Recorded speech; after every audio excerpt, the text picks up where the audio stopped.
13 cities. An unlucky number for an unlucky list.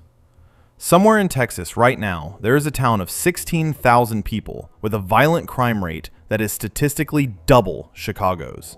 Not Houston, not Dallas, not San Antonio, a town most Americans have never heard of.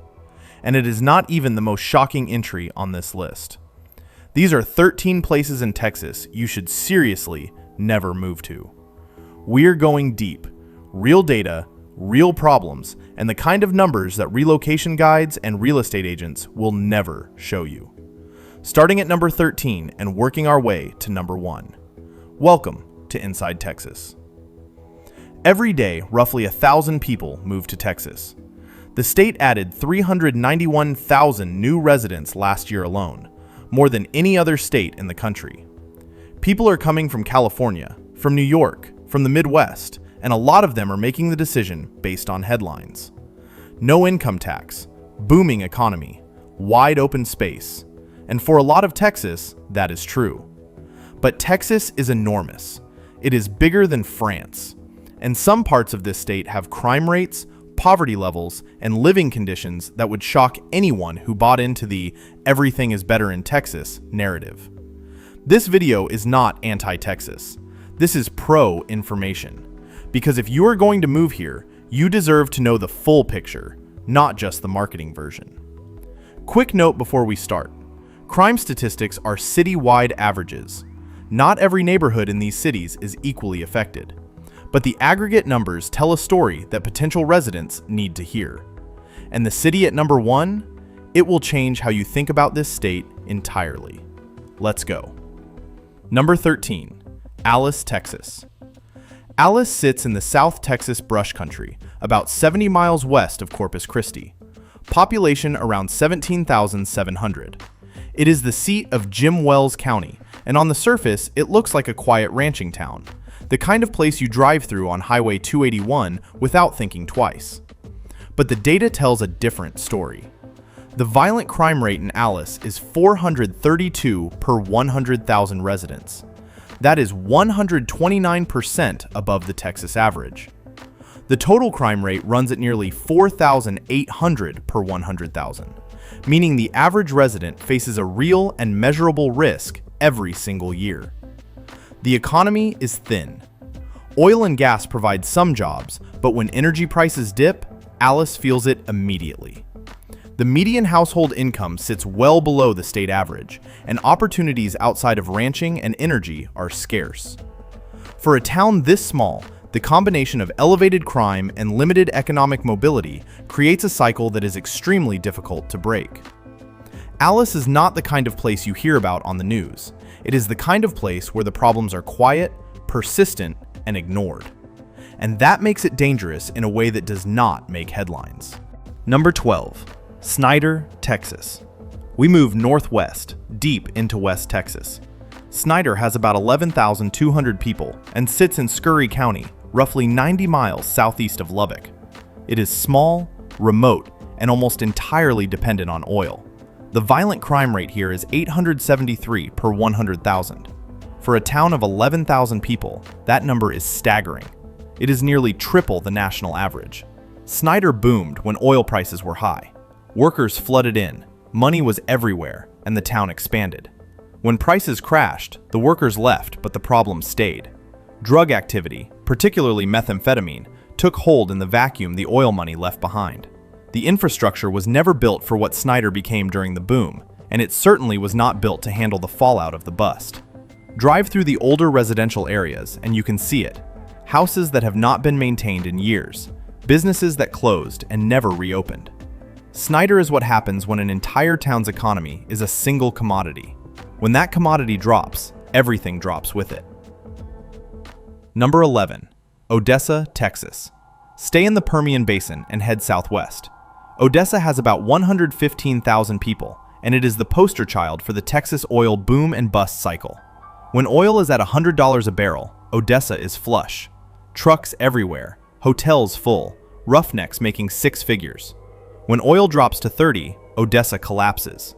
Unemployment spikes, crime goes up, and the city empties out. The violent crime rate has consistently run above the national average, and the property crime rate follows the same pattern. But what changed Odessa permanently was August 31st, 2019, a mass shooting that killed 7 people and wounded 25 more. The shooter drove along Interstate 20 and Highway 191, firing at random from his vehicle.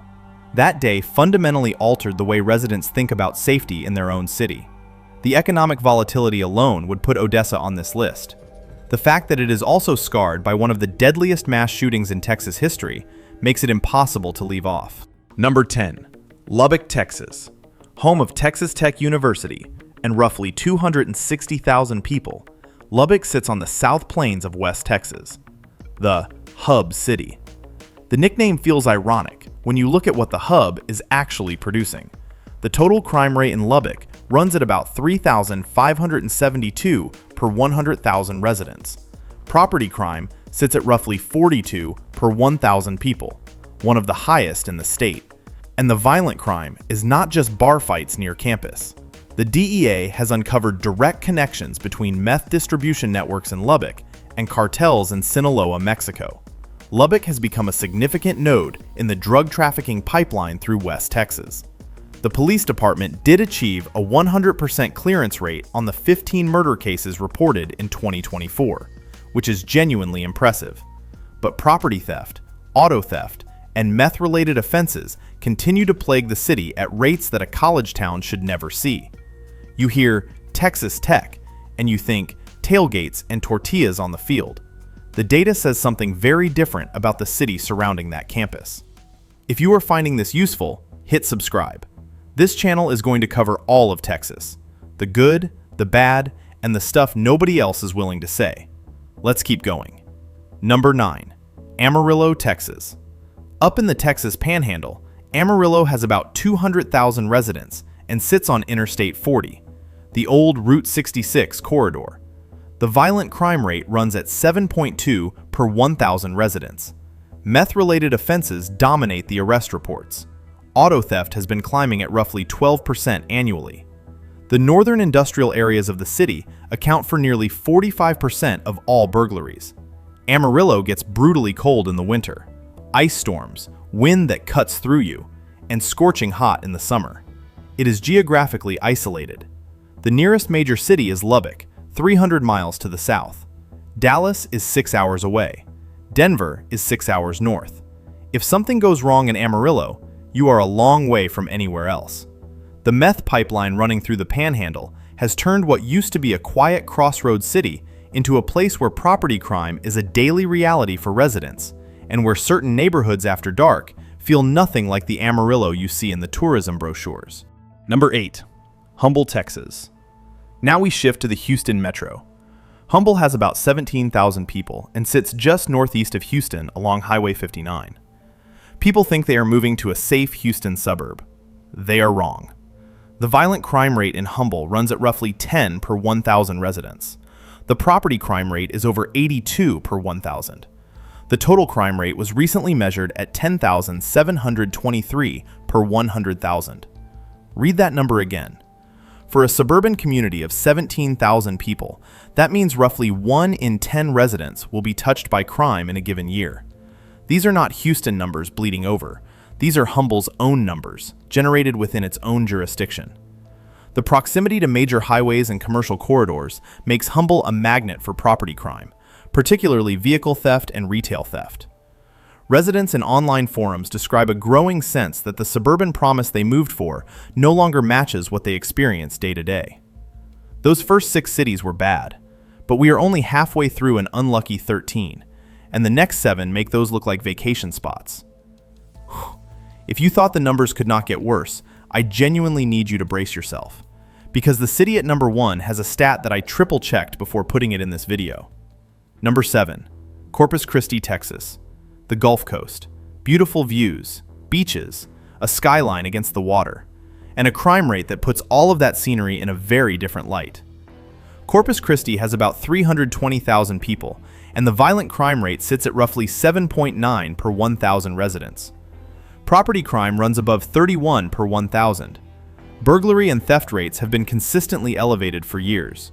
The poverty rate hovers around 18.7%, roughly 1.5 times the national average. The refinery and port economy provides jobs, but concentrates wealth in narrow sectors, leaving large parts of the population economically vulnerable. The coastal location that makes Corpus Christi attractive also makes it expensive in ways newcomers do not expect.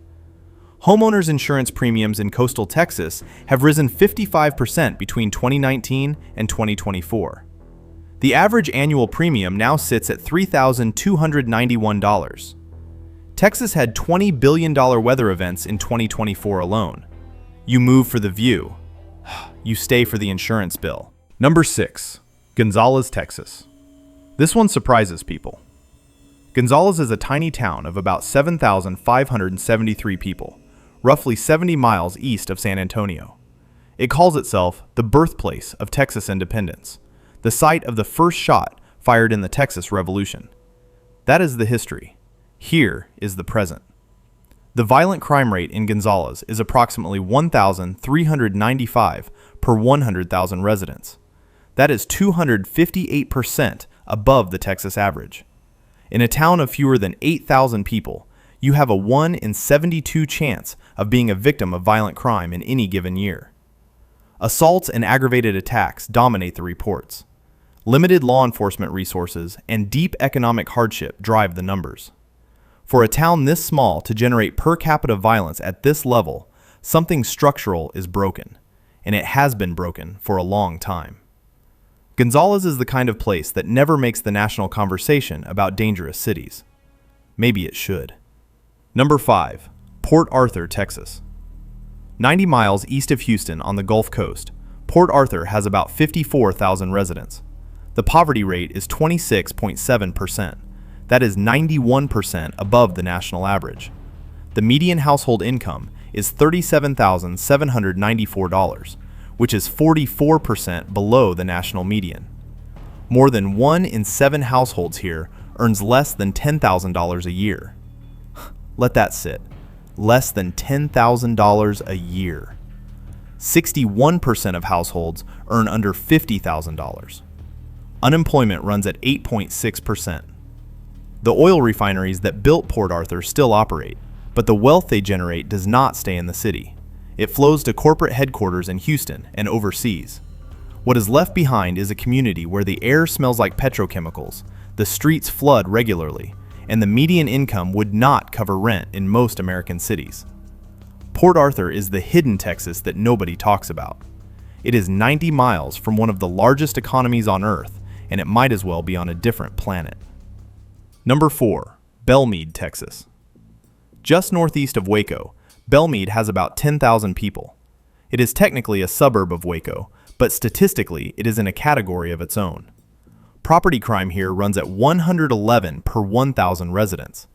That means roughly 1 in 9 people in Bellmead will be a victim of property crime in any given year. 1 in 9. The violent crime rate approaches 11 per 1,000, also among the highest in the state for a community this size. Bellmead does not have the population to generate big headline numbers. It is not Houston with its tens of thousands of offenses.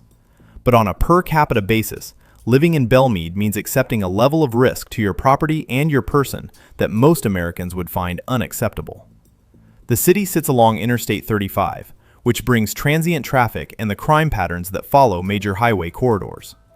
For residents, the combination of high crime and limited municipal resources creates a daily reality that the charming Waco tourism brand completely ignores. But the number 1 city on this list makes all of these look manageable. It is a town of 16,000 people in the Rio Grande Valley, with a violent crime rate that is double Chicago's. Double. We will get there, and when we do, you will understand why this list had to be 13. Number 3. Houston, Texas. Population 2.3 million. The largest city in Texas and the 4th largest in the country. Houston logged 128,608 total criminal offenses in 2024. The violent crime rate is 1,148 per 100,000. That is 195% above the state average. To put it in perspective, that translates to roughly 3 violent crimes per day in the city. The northeast sector of Houston accounts for 42% of all violent crime. Gang-related assaults were up 7%. Houston's sheer volume is what sets it apart. Smaller cities on this list have worse per capita numbers, but no city in Texas generates more raw criminal activity than Houston. The sprawl makes it worse. Houston is massive, over 670 square miles with no zoning laws. You can be in $1 million neighborhood and 3 blocks from a high-crime area with no warning. The infrastructure cannot keep up. Police response times in certain precincts stretch beyond what most residents consider acceptable. Houston is a great city for a lot of people. The economy is real, the diversity is unmatched, and the opportunities are genuine.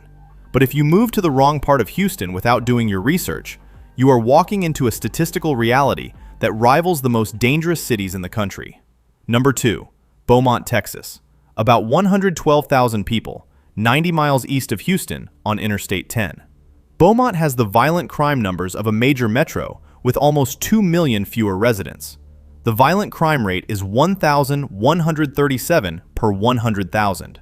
That is 192% above the Texas state average and 278% above the national average. Beaumont is safer than only 2% of all cities in the United States. 2%. The poverty rate sits around 20%. The economy was built on oil refineries, and as the energy sector has shifted, Beaumont has not pivoted with it. The result is structural decline, a city with aging infrastructure, limited job diversification, and crime rates that have stubbornly refused to come down despite statewide improvements. The property crime rate runs at roughly 33 per 1,000 residents, with burglary and motor vehicle theft leading the categories. For a city you have probably never heard of, Beaumont produces numbers that belong in the same conversation as cities 10 times its size. That is not something to aspire to. Number 1, Donna, Texas. And now you know why this list had to be 13. Donna is in the Rio Grande Valley in deep South Texas, Hidalgo County. Population 16,381, near the Mexican border. From the highway, it looks like dozens of other small valley towns. Flat land, low buildings, chain stores along the main road. Nothing about the surface suggests what the data reveals underneath. Donna has a violent crime rate that places it in the top 1% of the most dangerous communities in the entire country. More than 99% of Texas communities have a lower crime rate. Your chance of being a victim of violent crime here is approximately 1 in 57. For a town of 16,000 people, those numbers are not just high, they are disorienting. Now let me give you the comparison that makes this real. Chicago's violent crime rate runs at approximately 884 per 100,000. Donna's is significantly higher, by some measures nearly double. That means Donna, Texas, a town that most Americans have never heard of, is statistically more violent per capita than Chicago. That is not a typo. That is not a manipulation of data. That is the FBI Uniform Crime Reporting Program. The breakdown is dominated by assault, the vast majority of violent offenses, followed by robbery, rape, and homicide. But this is not random violence. This is a community under extreme economic stress. The Rio Grande Valley has some of the lowest median incomes in the entire state. Limited infrastructure, limited services, limited opportunity. The crime is a symptom of a town where the system has been stretched past its limits for a very long time. The people here are not statistics. They are families trying to make it work in a place where the cards have been stacked against them for decades. But for anyone considering a move, the numbers are the numbers. And these numbers are the worst in the state. An unlucky number 1 on an unlucky list of 13. And now you know. 13 cities. Some you have heard of, some you have not. But every single one of them has data that anyone considering a move to Texas needs to see before they sign a lease or close on a house. Texas is still a great state. The economy is massive. The diversity of landscapes and communities is unlike anywhere else in the country. But not every part of Texas is sharing in the boom. Some parts are struggling in ways that the "everything is bigger and better in Texas" narrative completely ignores. The state added 391,000 new residents last year, but domestic migration has actually slowed. from 222,000 in 2022 to just 67,000 in 2025. Dallas County lost residents outright. United Van Lines now classifies Texas as balanced for the first time. Equal people coming and going. The "everyone is moving to Texas" narrative is fading, and part of the reason is right here in the data we just walked through. Every city on this list has people who love it, who are working to make it better. These numbers are not the whole story, but they are a part of the story you need to know before you move. If you are thinking about relocating, do the research. Look at the crime data city by city. Check the poverty rates. Ask people who actually live there, not people selling real estate. The difference between picking the right Texas city and the wrong one is the difference between the best decision you ever made and the worst. If this video was useful, subscribe to Inside Texas. We are covering all of Texas, the places you should run to and the places you should run from.